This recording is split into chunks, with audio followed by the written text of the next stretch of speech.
So all this talk of names and how these, and I know that Take the Fifth was up here doing a scene about misspelling names and purposefully and willfully misspelling names.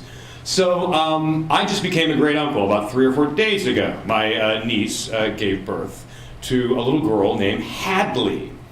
And I was a little worried about how my niece was going to spell Hadley. And the reason I'm worried, it's pretty founded.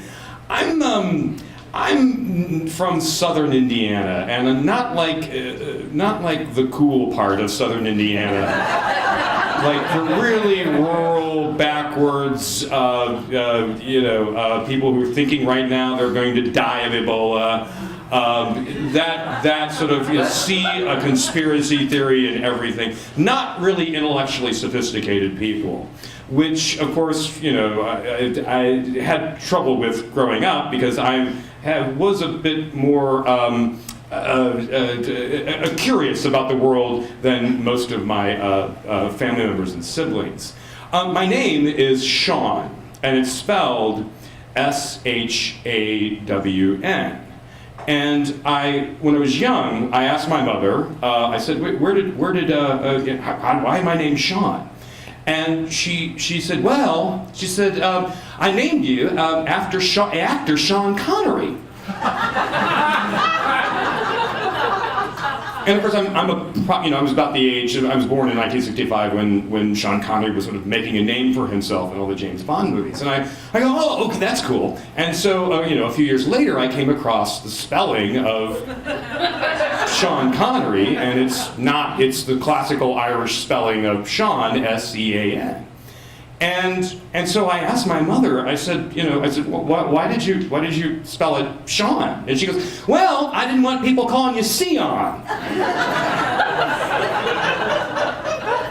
And, initially that sort of made sense. Yeah, make sure you manage that phonetic spelling right the hell out of there. You do that, right? But it didn't make sense. But then after I sort of was around my family and sort of came to understand who I was dealing with, I go, yeah, there was a pretty significant risk that people were going to call me Sion.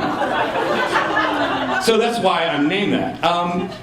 Fast forward a few years, when my sister, whose name is Tracy, and that's spelled T-R-A-C-Y, no E or no I-E or nothing, no sort of strange spelling there, which I don't know, maybe they, gained some intellect, my parents, in between me and my sister, I'm not sure.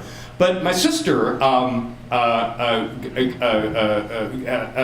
niece, when my sister had my niece, she wanted to name her after my father, whose name's Stephen, and after her favorite singer, which is Stevie Nicks. She's a big fan of Fleetwood Mac and Stevie Nicks.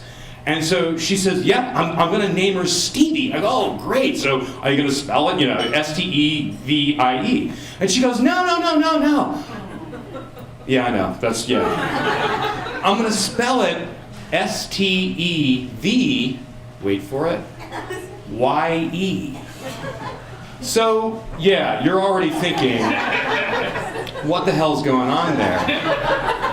And I sort of, Stevie? And she goes, and again, by that time I had a master's in English Lit and had to take linguistics and phonetics to sort of, I go, Tracy, people are either going to call her Stevia, as in Tevia, fit along the roof, tradition, or Stevie, like Popeye.